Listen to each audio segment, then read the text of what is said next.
Timnas Indonesia harus menunda keberhasilan lolos ke babak ketiga kualifikasi Piala Dunia 2026. Hal itu terjadi setelah tim asuhan Sintayong takluk 2-0 atas Irak di Stadion GBK Kamis 6 Juni 2024. Meski kalah, Timnas Indonesia masih memiliki satu kesempatan lagi untuk bisa lolos ke babak ketiga kualifikasi Piala Dunia.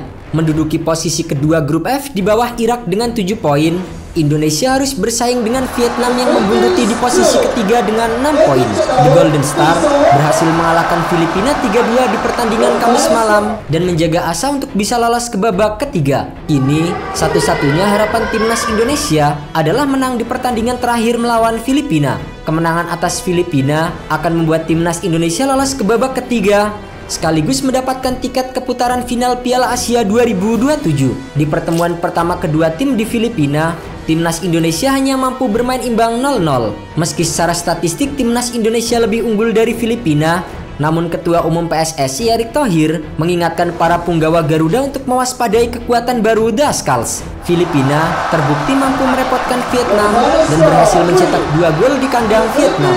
Hal itu telah menunjukkan bahwa Filipina saat ini telah berkembang cukup apik. Untuk laga kualifikasi Piala Dunia 2026 bulan Juni ini, Filipina telah menambah 8 pemain naturalisasi ke dalam skuadnya. Salah satu nama yang menarik adalah Rafael Obermeier. Pemain berusia 28 tahun itu saat ini berkarir di kasta kedua Liga Belanda. Ia sudah masuk radar The Skulls sejak lama. Sebetulnya, Obermeier sudah sempat dipanggil timnas Filipina sejak 2 tahun yang lalu. Namun, pemain yang pernah berkarir bersama dengan klub junior Bayern Munchen itu belum juga tampil. Selain itu, ada 2 pemain berbasis dari negeri Paman Sam yaitu Anthony Markanich dan Zico Bailey. Untuk saat ini, Markanich bermain untuk klub MLS St. Louis City, sedangkan Bailey memperkuat klub kasta kedua New Mexico United.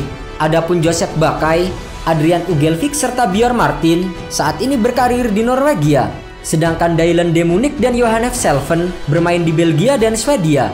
Ini membuat permainan Filipina jauh berbeda dari sebelum-sebelumnya, sehingga mereka tidak bisa diremehkan begitu saja. Terlebih, saat ini Filipina juga memiliki ketua federasi sepak bola yang baru yaitu John Anthony Gutierrez. Kekuatan baru yang dimiliki Filipina ini turut pula disadari oleh Ketua Umum PSSI Erick Thohir. Ia mengingatkan soal hasil imbang kala pertemuan pertama di Manila. Menurutnya, hasil imbang itu bisa saja terulang jika timnas Indonesia tak berbenah setelah kalah dari Irak. Mereka tidak seperti yang dulu dan juga berpotensi untuk memberi ancaman. Sebab kita hanya bermain imbang 1-1 saat bermain tandang. Saya yakin Filipina sekarang berbeda dengan yang dahulu. Erick pun membocorkan apa yang pernah diucapkan Ketua Federasi Sepak Bola Filipina yang baru kepadanya. Diungkapkannya, John Anthony Gutierrez yang kini memimpin Federasi Sepak Bola Filipina bermimpi membuat The Skulls seperti Indonesia.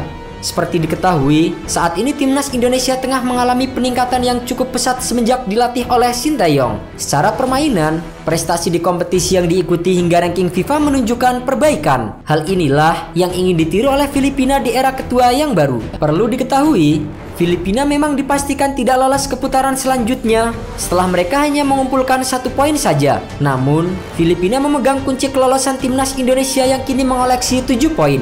Jika laga Indonesia versus Filipina berakhir imbang, Vietnam yang kini mengoleksi 6 poin akan lolos jika mereka menang dari Irak. Namun, jika timnas Indonesia kalah atau meraih hasil seri, tim asuhan Sintayong masih bisa lolos dengan satu syarat, yaitu Vietnam juga kalah atau imbang melawan Irak. Jika poin kedua tim nantinya sama, maka Vietnam yang nantinya bakal lolos. Saat ini, Indonesia dan Vietnam memiliki selisih gol yang sama yaitu -2. Jika Indonesia kalah di laga terakhir, otomatis juga berpengaruh pada perhitungan selisih gol, sehingga akan membuat Vietnam lebih baik. Untuk itu, pelatih Sintayong kini telah menyiapkan formasi terbaik untuk membawa Indonesia lolos ke babak ketiga kualifikasi Piala Dunia 2026. Setelah kehilangan Jordi Amat yang terkena kartu merah di laga melawan Irak, Jay Itzes yang sebelumnya absen akan turun di laga melawan Filipina.